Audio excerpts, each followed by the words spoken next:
Are you thinking about moving to Cincinnati, and are you curious about what it's like to live here? I'm Suzi Cree with Keller Realty, and welcome to another episode of Cincy Uncensored, the show where we talk about Cincinnati living. In this video, I'm going to break down the cost of living in Cincinnati.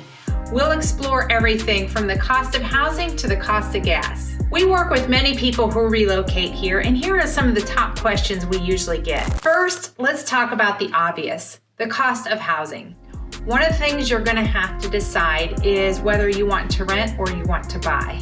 Price of housing varies, and of course, that's going to depend on your situation. But if you have any questions, I'm happy to answer them, but here are some general pointers. The average 3-bedroom, 2-bath home here in Cincinnati will run you about $195,000. Now, keep in mind that is an average, so in many areas that's going to cost you a little bit more, and in some areas you might be able to find something for a little bit less. Now, the average 4-bedroom, 3-bath home is probably going to run you about $300,000. Again, that is just an average, so there are some areas that are going to cost a little bit more, and a few areas it'll be a little bit less. Now, if you're looking to rent here, you can expect to spend anywhere between, I'd say, $750 a month up to $2,500 a month, just depending on the size of the place you want and the location. So the total mortgage payment that you're probably going to be looking at for a 3-bedroom, 2-bath home here in Cincinnati will probably be about $1,400 a month.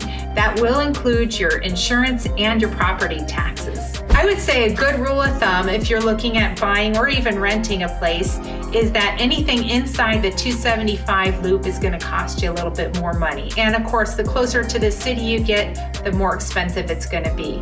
Anything outside of the 275 loop and in the suburbs, you're going to get a little bit more home for your money. So property taxes in our area vary quite a bit, and it's going to depend a lot on the school district. We use our property taxes here to fund our schools, so if you have a higher rated school district, then generally your property taxes are going to run you a little bit more. I hope that gives you an idea of the cost of living, especially regarding housing. But let's go over some of the other costs of living in Cincinnati. As I briefly mentioned, Ohio has a school district income tax.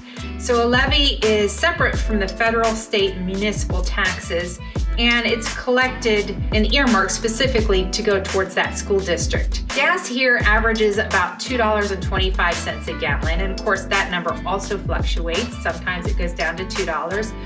But the bottom line is if you're living here, you will need a car. But the good news is the gas prices are relatively low compared to other parts of the country. Now, as far as property taxes go, Ohio is quite unique because our taxes are paid in arrears. This means that your taxes will be paid and brought current when you go to close on your property. I hope this video was informative and gave you a good idea of the cost of living here in Cincinnati. If you have any questions about Cincinnati or the suburbs, please don't hesitate to reach out and give me a call. My information is listed below, and I would love to hear from you. My name is Suzi Cree with Keller Realty. Thanks for watching.